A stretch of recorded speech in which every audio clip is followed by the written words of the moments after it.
سلام علیکم ستړي مشه په دغه ویډیو کې په ډېر مهمه موضوع باندې بحث کوو. دغه ویډیو چې دی کولای شي چې تاسو ته د $200 د سیوینګ سبب شي.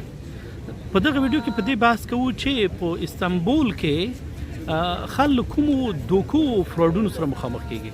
بالخصوص هغه چې ګرځندویان دي، هغه چې خارجیان دي. ځینې شیان چې ما تجربه کړي دي یا چې ما له خلکو اورېدلي دي یا مې چې نورو خلکو تجربې لیدلې دي، هغه غواړم تاسو سره شریک کړم چې بیا تاسو له دغو شیانو سره مخامخ نشئ، او زه نه غواړم چې هغه تاوانونه چې نورو خلکو کړي دي یا ما کړي دي یا دوستانو کړي دي هغې سره تاسو مخامخ شئ. لومړی اسکام چې په استانبول کې ډېر زیات عام دی او خلکو ورباندې خبرې کوي هغه د ټکسي دی. ټکسي داسې دی چې دلته کله چې تاسو په ټکسي کې سپارېږئ نو دوی کله چې پوه شي دا ګرځندوی دی بیا نور دوی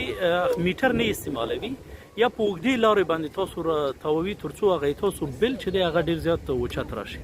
زه نه غواړم چې تاسو زړه له استانبول تور کړم یا چې دی له چکرو ګرځندویي مو زړه تور کړم، خو ولې غواړم چې هغه تجربې در سره شریکې شي. دا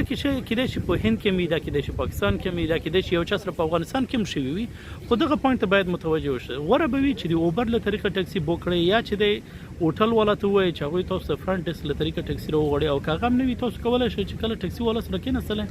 خپل هغه ګوګل مپ وکاروئ. که ټکسي والا په ګاډي واډي لارې ته چې تاسو یې متوجه کړي چې انډیواله تاسو دغه کوڅه مو غلطه کړې، لار مو غلطه کړه. دویمه خبره دا ده چې د یورو سکم دی. یورو سکم خبره دا ده چې کله کله تاسو فکر کوئ چې یو چا به کیدای شي درته ویلي وي چې دا په 25 خالي 25 به ویلي 25 به درته ویلي یا به 35 ویلي وي. تاسو فکر کوئ چې ولا په هغه کې راته ویل، په ترکیش لیرې کې راته ویل، خو بیا وروسته درته وایي چې نه ما 25 یورو درته ویلی و. نو کله مو خریداري کوله یا مو د یو شي قیمت پوښتنه کوله نو دا کنفرموئ چې دا تاسو ته په ترکیش لیرې کې دی، په ډالر کې دی، په یورو کې دی، چې بیا وروسته ورسره جګرخونه نه شي. درېیمه خبره دا ده چې د چینج سکام دی. هغه چینج سکام داسې دی چې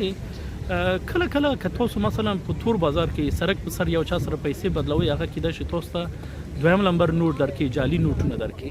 نو غوره به وي چې تاسو په اتنټیک ځایونو کې، هغو ځایونو کې چې منی ایکسچینج دي، هلته پیسې بدلې کړئ او په مقابل کې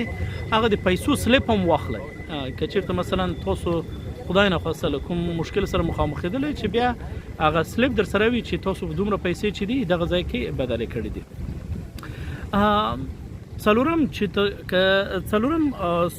سکام چې دی هغه شو پالیشر دی. شو پالیشر مطلب دا دی چې کله تاسو په تقسیم کې ګرځېدلی یا مثلا په انطالیا کې وي یا په سلطان احمد ساحه کې وي، یعنې په هماغه تورستي ساحاتو کې وي، تاسو به یو موچي وګورئ چې په لاره روان دی، د هغه څخه د بوټانو برس غورځي. بیا تاسو ورپسې غږ کوئ چې وروره دا تاسو د بوټانو برس چې دی هغه وغورځېده، او هغه راګرځي تا نه مننه کوي او بیا درڅخه خپله قصه کوي چې والله ما اقتصادي وضعیت خراب دی، پریشانه وم، دغه پریشاني دې سبب شوله چې ما نه برس وغورځېږي. نو بیا تاسو خپل بوټان ورکوئ چې انډیواله دا برس کړه. خو کله چې درته بوټان برس کړل نو بیا چې تاسو ورته وایئ څو روپۍ شولې، نو درته وایي 80 لیرې شولې، 70 لیرې شولې، 80 لیرې شولې. نو دغه شي ته متوجه اوسئ. که چېرته کوم کس مو ولیده بوټانو برس یې وغورځوه نو بس پرېږدئ. بل موچیانو سره سکام داسې دی چې تاسو فکر کوئ چې کله کله خپل هغه موچي یو ځای کې ناست دی، تاسو خپله سودا خلطه ورسره کېږدئ، خپل بوټان د رنګولو لپاره ورکړئ. تاسو فکر کوئ چې زه ځم هغه دوکان نه سودا راخلم یا مثلا یو بل شی رانیسم تر څو چې راځم بوټان به مې هم رنګ شوي وي، او بل داسې دی چې دا سودا به مې هم دلته وي، څه به یې تر هغې ځای پورې وړم او راوړم. خو کله چې تاسو راځئ موچي به نه وي او هغه به خپل موقعیت بدل کړی وي. بل پوینټ چې ما یاداش کړی دی هغه دا دی چې فیک پولیس سکام دی. فیک پولیس سکام په دې مفهوم دی چې کله کله تاسو په کیدای شي یو سړی ودروي، ځینې پولیس بیج تاسو ته راوباسي، زه پولیس یم، ته پاسپورټ وښیه، ته د پیسو بټوه وښیه، تاسو سره ډالر دی، یورو دی، څه شی دی، او زه ګورم ته بټوه وګورم په دې کې یو بل نفر هم راځي خبرې کوي، هغه کیدای شي ترجماني وکړي یا پوښتنه وکړي. نو په دغه صورت کې دوی هغه بازارتیزي کوي، کیدای شي تا د جیب نه چې دی هغه تا بټوې نه چې دی هغه روپۍ لاندې باندې کې ویباسي، او یا چې دی تاسو کیدای شي وایي چې هلته موږ موټر ولاړ دی، هلته زه ځم، زه دا پاسپورټ هغوی ته ښیم او همداسې بیا لاړ شي. دا کیسونه ریپورټ شوي دي خو که تاسو ورته متوجه شولئ برابر شولئ نو متوجه اوسئ چې پولیس چا نه دی بټوي پوښتنه نه کوي که هغه پوښتنه وکړي نو ډېره غټه پوښتنه به د پاسپورټ وي چې پاسپورټ وښایي هغه هم چې دی لکه د بټوي نه کوي چې ته بټوه وښایي هغې کې څومره پیسې دي بل چې دی د چینج سکام دی چینج داسې چې کله تاسو ځینو ځایونو کې ټکسي والا ته روپۍ ورکړئ یا هغه د سړک د سر نه ځنه خریداریانې کوئ روپۍ ورکړئ هغه بیا تاته وایي چې والا ما سره نوره میده نشته دی او په هغه تاسو بقایي روپیو باندې چې کې ځان غلی کړي نو دغه شي ته باید تاسو متوجه اوسئ بل چې دی رستورانټ سکم دی رستورانټ سکم څه معنی کله کله تاسو رستورانټ ته ورځئ غذا آرډر ورکوئ نو چې غذا مو آرډر ورکړله نو هغې سره بیا تاسو ته دوی اضافي شیان راوړي لکه مثلا سلاته راوړي بغلاوه راوړي څو قسمه سلاتې راوړي تاسو داسې فکر کوئ چې والا کیدای شي دا په هماغو شیانو کې شامله دی چې ما ورته ویلي وو خو وروسته به درپسې غټ اوږد بل راوړي نو که چېرته دغه شیان درته راوړل دا ورسره کنفرم کوي چې انډیواله دغه شی چې ته راوړې که بغلاوه دی که سلاته دی که چای دی که آیرن دی دا شامل دی او که شامل نه دی او بل داسې دی چې که تاسو آنلاین آرډر د غذا ورکړئ دا تاسو ته ارزانه تمامېږي یا تاسو د هغه رستورانټونه چې تاسو په سیاحتي ځایونو کې دي هغه تاسو د ټریپ اډوایزر یا هغه ریلیونټ ریویوز تاسو مطالعه کوئ چې دوی په باره کې د خلکو نظریات څه شی دي خو عموما سیاحین چې دي هغوی دومره وخت نه لري چې اوس هر رستورانټ مطالعه کړي او د هغې په باره کې نظریات ټول کړي نو غوره خبره دا دی چې مخکې هر شی کنفرم کوئ چې دا شامل دی دا شامل نه دی ما دا غوښتي وو چې بیا وروسته راپسې اوږد بل یا پړپړه چې دی هغه رانه وړئ بل چې دی باینګ سکام دی باینګ سکام څنګه دی تاسو کله چې د استانبول په ډېرو هغه سیاحتي سیمو کې تېرېږئ یو سړی تاسو سره ځان هغې کوي ترزوی کوي لکه هلو هاو آر یو کوم ځای نه یې چکر وهي څه شي لپاره راغلی بیا تا ته وایي چې راځه لکه زه ډېر خوشحاله شوم چې ته مې ولیدلې که څه چکر لپاره یا زه در سره ګرځم کله چې بیا مثلا تاسو مارکیټ ته بیایي دوکانونه درته ښیي هلته در باندې په دوکان کې چې دی خواږه خوري یا چې دی چای در باندې چکي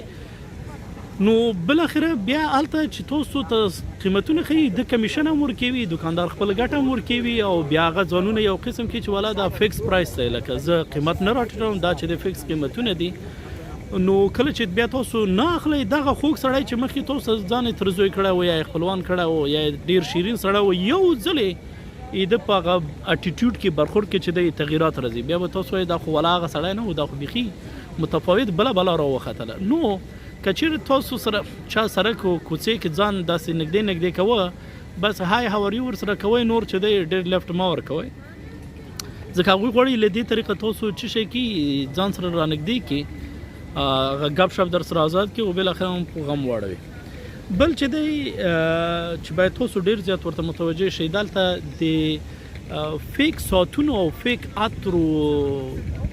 خرڅېږي لکه سړک په سر یو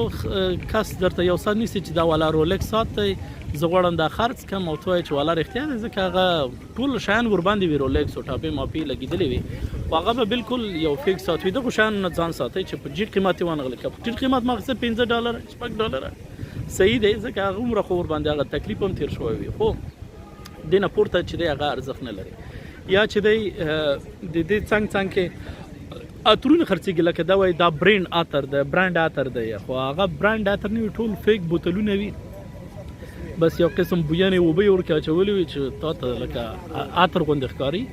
نو که چېرته داسې و نو بیا ورنه 10 بوتله یا 4-5 بوتله کم په $10 واخیستل ښه دی خو چې هسې نه یو بوتل مو په $15 یا $10 در باندې خرڅ نه کړي بل سکام چې دی هغه زه غواړم تاسو سره شریک کړم هغه دی کریډټ کارت دی کریډټ کارت سکام څنګه دی دا د په باره کې هم ځینې ریپورټونه شته دي او ځینو خلکو سره پیښ شوي دي چې دوی کریډټ کارت ورکړی دی هغوی ډیټا کاپي شوی دی بیا وروسته چې دوی د ملک نه وتلي دي لیدلي دي چې سټیټمنټ ورته راغلی دی داسې شیان ورباندې چارج شوي دي چې د هېڅ خریداري نه دی کړی یو دغه موضوع دی په کریډټ کارت کې بله کریډټ کارت موضوع داسې دی چې کله تاسو کریډټ کارت ورکوئ مثلا یو شی تاسو په 15 لیرې ورسره خبره وکړه تاسو اوس کیش نه ورکوئ کریډټ کارت ورکوئ خو دوی چې شی کوي د 15 لیرو په ځای هلته 15 یورو لیکي عموما ګرځندویان خو چې وي بس یو قسم دوی ګرم کړي وي نه پوهېږي او په دغه وخت هغه د 15 لیرو په ځای چې دی 15 لیرې په ځای 15 یورو ورکړي بیا وروسته چې سټیټمنټ وګوري سړی توبهګر شي انډیوال دا خو 15 یورو یې رانه ګرځولي دي بل